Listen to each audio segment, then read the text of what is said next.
In regional Victoria sits Golden Plains Wind Farm, the biggest in the Southern Hemisphere. It supplies about 9% of the state's energy. The $4 billion project was funded entirely by foreign investors. International investment has been the backbone of our energy transition. But now investors are warning the potential of more projects like this are at risk because of proposed new laws to close a long-standing loophole for foreign investors.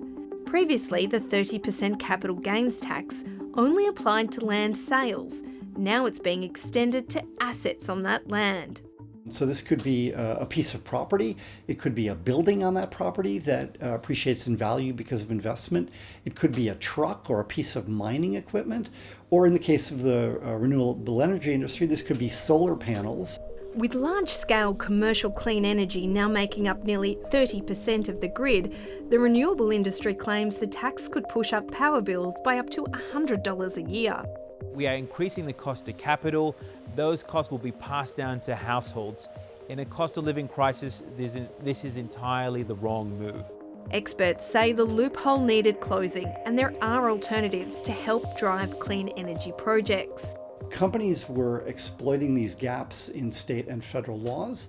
I think a better method would just be to give clear subsidies for renewable energies. The changes were hastened by 2 federal court cases which found foreign companies in those cases were exempt from the tax. It left Treasury worried it opened the door for others to come back and claim multi-million-dollar tax refunds. So they've made the changes retrospective. But critics say this makes Australia a risky investment proposition. If Australia gets the reputation as a country that goes back 20 years in the past and grabs money from you that you weren't expecting, that is going to increase the kind of risk premium that we have to pay to get investment in Australia. The tax office says it usually only goes back 4 years. It doesn't plan to reopen old cases except in rare instances, but experts are still concerned. And so the retrospective element of this means that the Commissioner can realistically go back as far as the provisions go, so to 2006. We've heard from other jurisdictions, Denmark and Canada, for example, have expressed concerns about these rules. It's not unforeseeable that the US might respond to this, potentially in a targeted way. If investment does go elsewhere, that could make hitting renewable goals harder.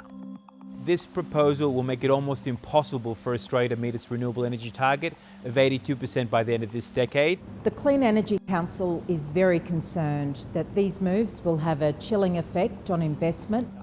A spokesperson for the Treasurer, Jim Chalmers, says there's a 4-year transition period where renewables will get a 50% discount, and the government has other support for clean energy. These arrangements strike the right balance between supporting investment in clean energy while ensuring foreign investors pay their fair share of tax. But the industry says the interim measures are inadequate. Unless the government wants a fire sale in the next couple of years, then why have such a short transition period? Consultation on the new laws close on April 24.